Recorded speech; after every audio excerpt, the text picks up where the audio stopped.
একদিন রাতে খাবারের পরে আকাশ ও তার দাদি দুজনে চাঁদ দেখতে ছিল। হঠাৎ আকাশ বলে উঠল, দাদু, আমাকে একটা ভূতের গল্প শোনাবে?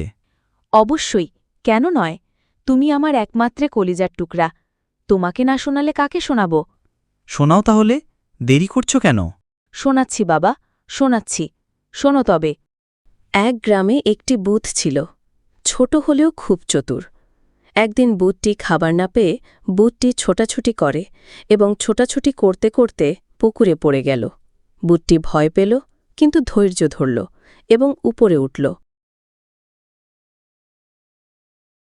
ও, বুঝতে খুব সাহসী।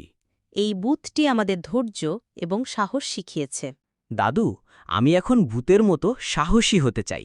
দাদু হাসে এবং বলে, হবে দাদুভাই, হবে। এরপর নাতি ও দাদি দুজনে মিলে সারা রাত দূরে গল্প করতে থাকে।